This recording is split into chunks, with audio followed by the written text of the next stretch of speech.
Abdulloh ibn Harom al-Ansoriy roziyallohu anhu mashhur sahoba Jobir ibn Abdullohning otalari. Uhud jangidan oldingi kechada u kishi ajoyib bir tush ko'radilar. Tushlarida ertangi jangda eng birinchi bo'lib shahid bo'lishlari ayon bo'ladi. U kishi bundan g'oyat xursand bo'lib o'rinlaridan turadilar. Subhanalloh, o'lim xabarini eshitib xursand bo'lish hayratlanarli holat.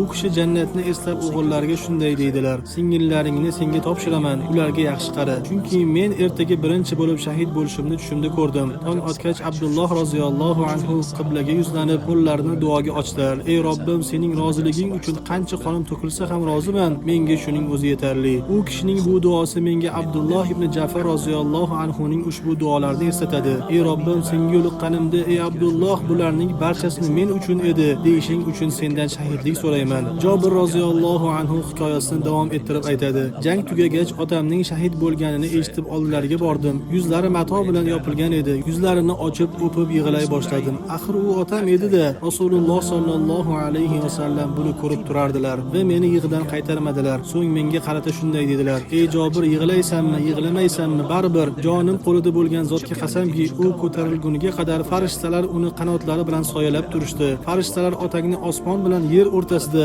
oltin idishlarda bulut suv bilan yuvishdi." So'ng Rasululloh sollallohu alayhi vasallam uchinchi xushxabarni aytdilar: "Ey Jobir, jonim qo'lida bo'lgan zotga qasamki, Alloh taolo otang bilan o'rtada hech qanday parda va tarjimonsiz yuzma-yuz gaplashdi. Alloh: ey bandam, ne orzu tilaging bo'lsa so'ra beraman dedi. Otang: ey Robbim, meni dunyoga qaytarishingni va sening yo'lingda ikkinchi marta ham shahid bo'lishni xohlayman dedi. Alloh taolo: bu bo'lmaydi, chunki men bandalarni bir marta dunyoga keltirishni, keyin o'ldirib so'ng qayta tirilishini hukm qilganman dedi. Shunda otang unda: ey Robbim, sendan faqat bir narsa, sening roziligingni so'rayman dedi.